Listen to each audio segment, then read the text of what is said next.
Serus, Riko. Dušan. Čo ty robíš? Serus. Čau. Vítaj. Čo ty robíš? Kde ideš? Idem sa povoliť, na čo si pochytať. Hej. A ty? Ja som bol tu pozerať, že či náhodou dačo nie je voľné. Ale to neviem, ešte uvidím. Na kapre. Kapra. Teraz tej horúčavy. No a... Tak Poď teraz. so mnou, ti ukážem, jak sa chytajú žubače. Idem. No pozri, však ja som pripravený. Len sadnúť a ísť.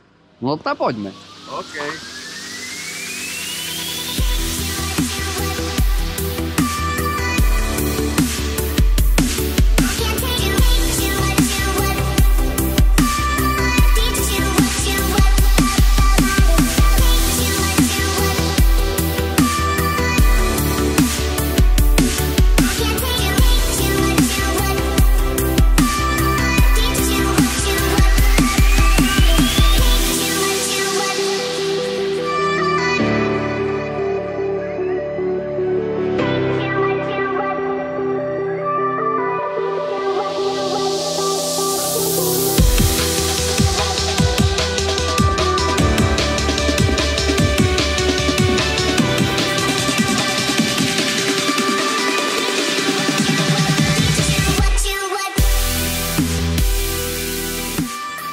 No ukáž, čo si sa odo mňa naučil.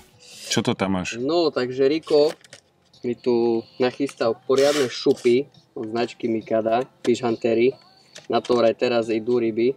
No však si videl. Takže sa mi aj pekné ryby pochytali. Takže si vyberám tento zelený, úspešný. A ja ako začiatočník a amatér si to napichujem tak. No ukáž. Takže Jednička. výborne. Tak ideme na to. Povieme, že k tomuto Twistru 4.0 háčik, ktorá je aj doporučená na obale. Áno, tu je to.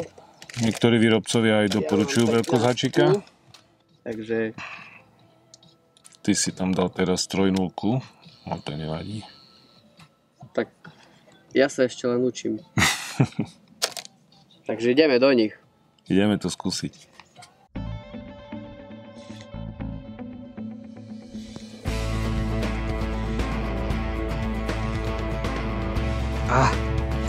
A je tam.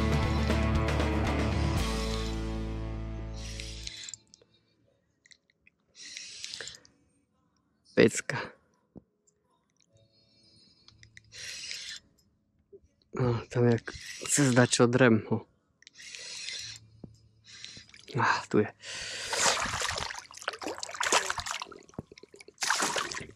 Dobre. Kľud. Kľud.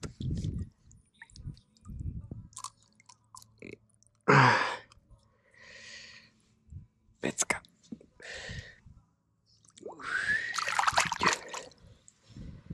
Je tam. No, Duško, ideš. Čo je to? Zubák. No, vidíš. Aha, dajte, jaká nastráha. Bojly. Bojli. Takže tu je výsledok Moment. Fish Hunteru. Lebo ako kameraman som tiež začiatočník. Ten Fish Hunter je aj pre začiatočníkov. Super. Už ktorý je tvoj? 4. či 5? Asi, hej. Riko, ďalšia krásna ryba. Len sa usmievaš, lebo si ma dal dole. Ale iba o pár ryb, čiže na začiatočníka nedopadol som tak zle. Jasné, že nie. Ale je to pekná rybka. Dáme ju naspäť. Jasné.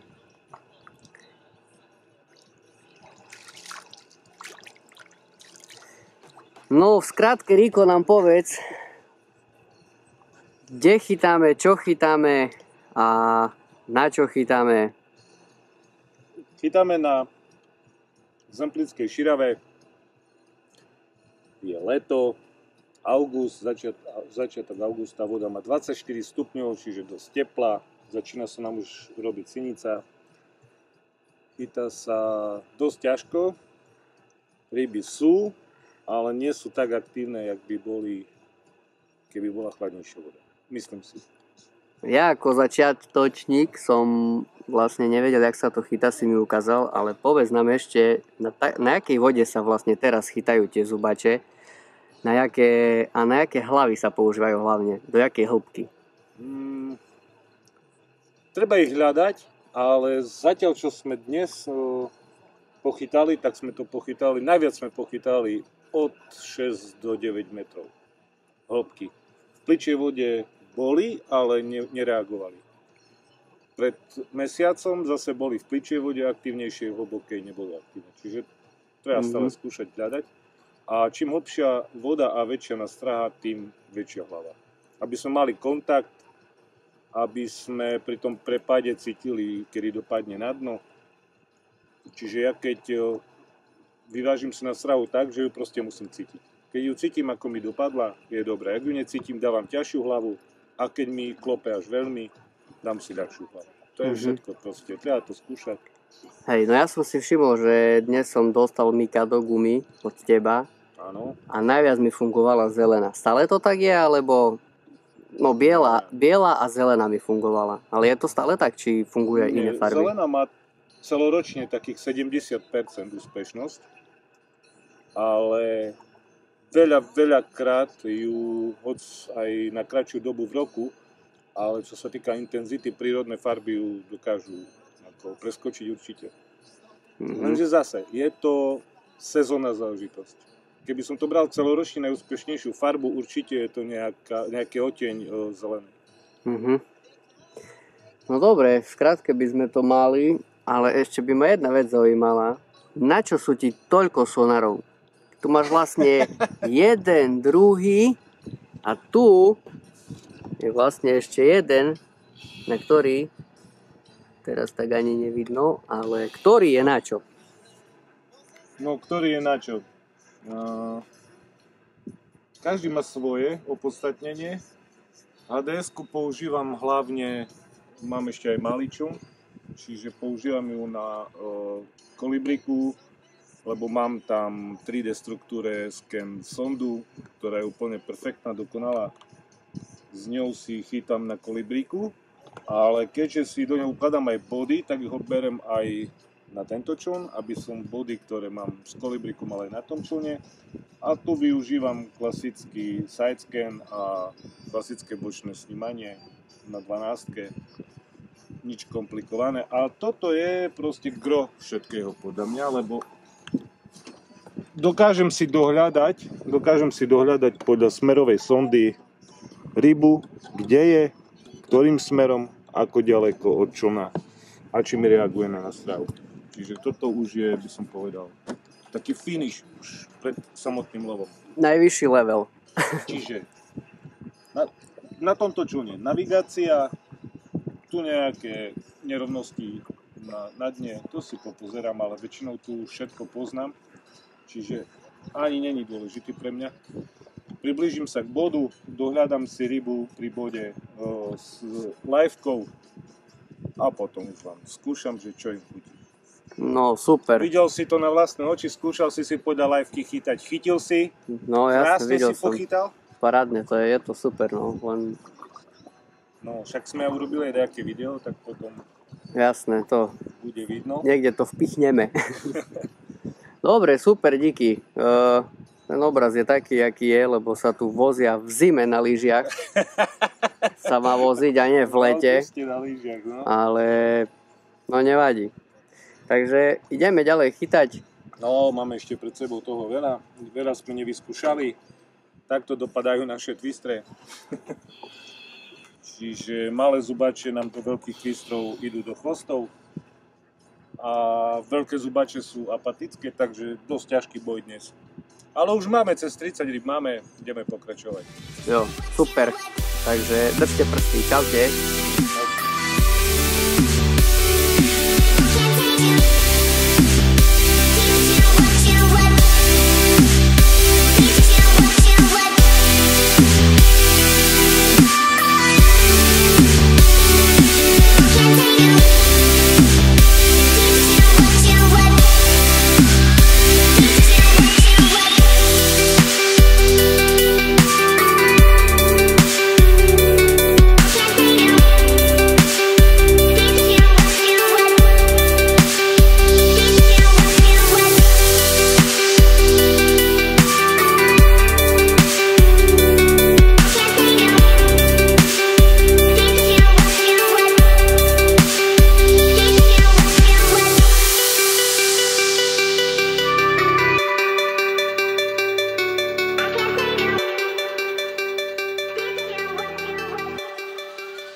Zmena miesta. Ryba istá. Opäť Riko. Platí toto všade.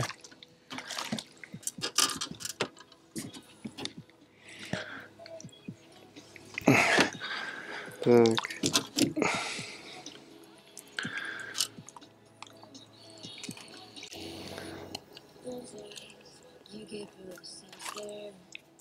Hop. A ide späť do vody. Haha, nefotogenicky. Tak a ideme ďalej. Nerad sa fotil. Jedna ryba tam. Rikoles. A druhá tu v ruke.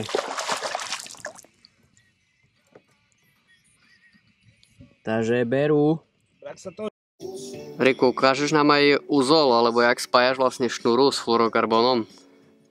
Jasné, ideme na to. No takže môj úzol na spájanie šnúry a fluorokarbonu. Dám si ich oproti sebe. Urobím si oblúk a do oblúka vojdem 4-krát.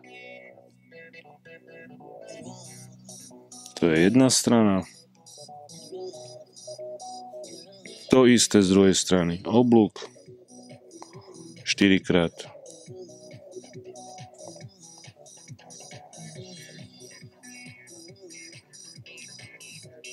Pomaly doťahujem. Vo vode sa to zvykne dotiahnuť samo, pri zabere, pri zahode. Neťahám to moc, to je všetko.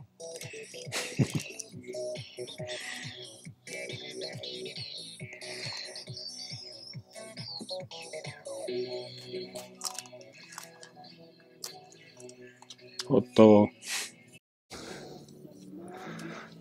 Ďalší odvážny.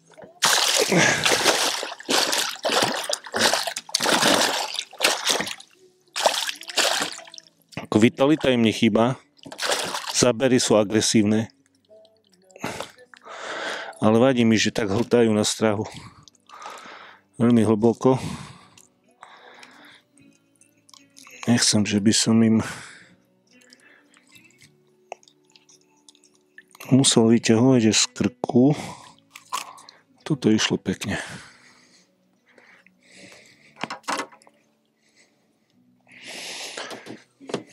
Zase z tých menších, ale bojovných. Paráda. Čau, čau. No, a máme ďalšieho pekného zubačika. Zatiaľ také menšie rozmery, ale prídu aj väčšie. Šup. Tak poďme ho pustiť.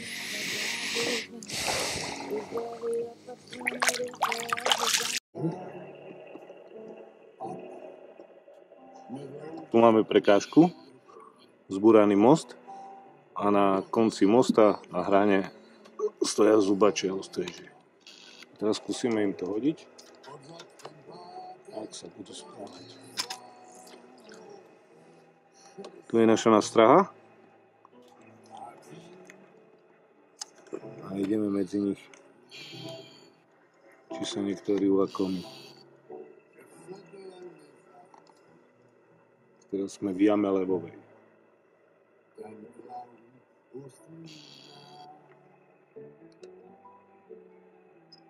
A je tam. No, pozrieme, či ho uvidíme na sonde. Krásne vybuchlo. No, tu je hore už pozri. Krásne.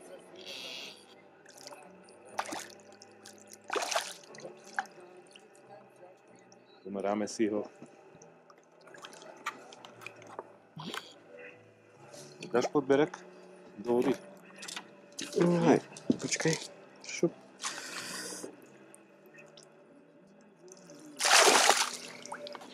Vešák.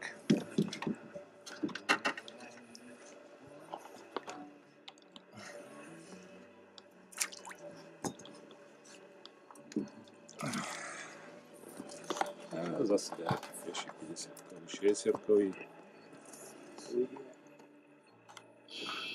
62, 61.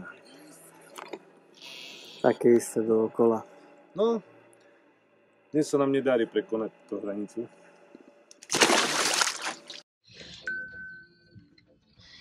A ďalší krásny zubáčik. A toto bolo. Nevadí. Nič, ja mám druhého. Máš? Jasne. No. Spadne a vyberiem.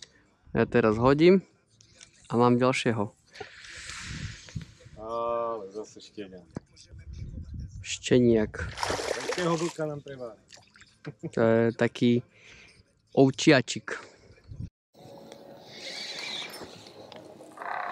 Dnes sme v znamení padania rýb. Zvedavý, či tiež spadne. No tak si taký profesionál, nie? No tak ja veľa vecí neovplyvním.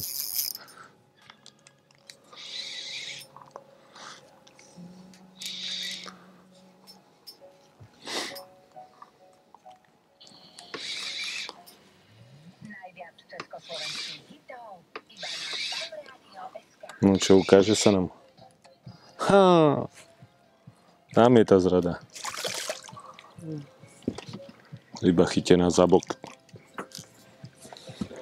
Takže vlastne mimo hlavovej časti. Nebodovaná. Nebodovaná je, tak.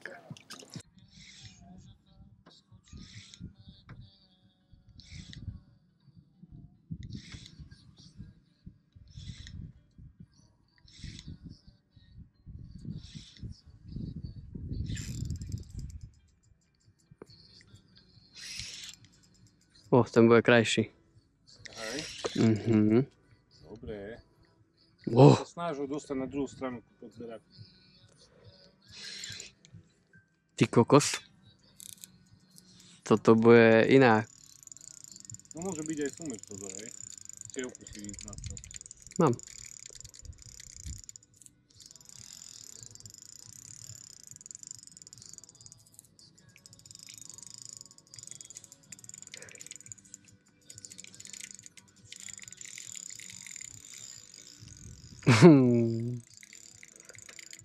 Počkaj, idem tak. Tu mám kotvu, počkaj, ja sa ti sprátam.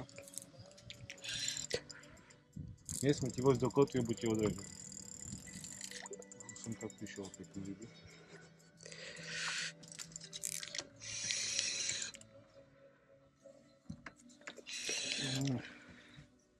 Dúfam, že to není sumec. No ja si myslím, že hej. Poriadny bik. 95 to budú.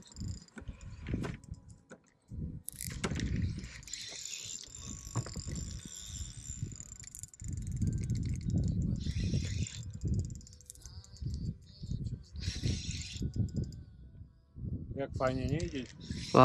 Podseknutý. Podseknutý, ale pekný. Škoda. Ale boj to bol dobrý. No poď.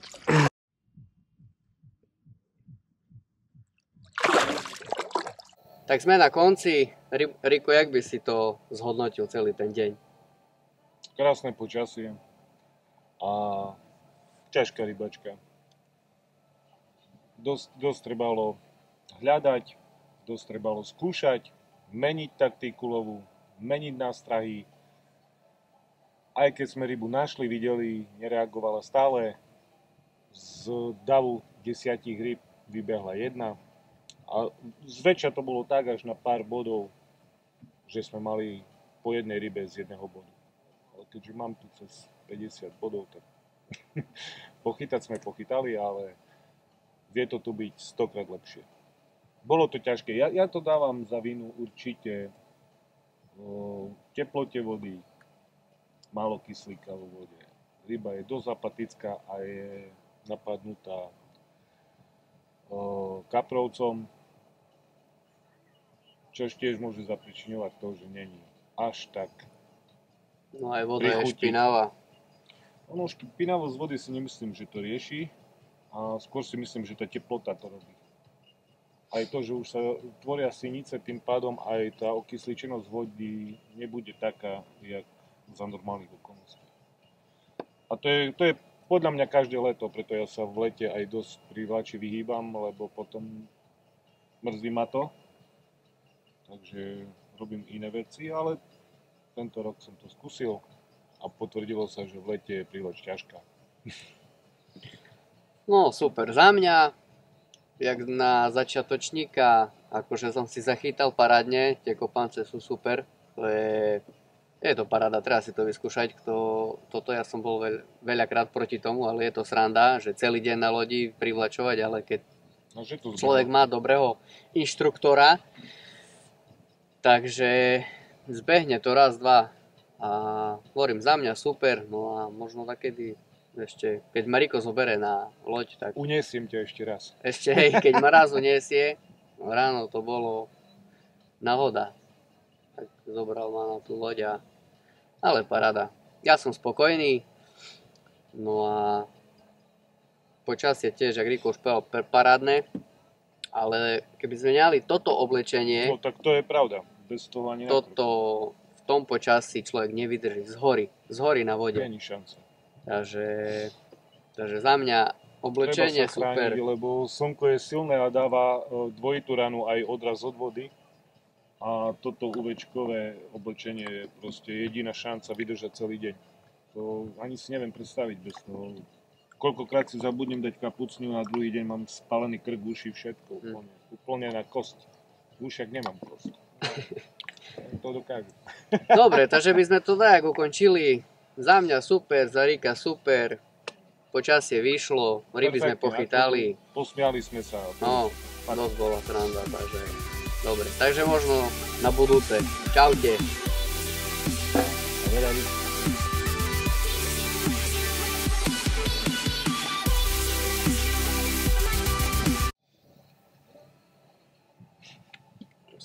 Musí baviť. Dobre. No, tak sme už u koncu.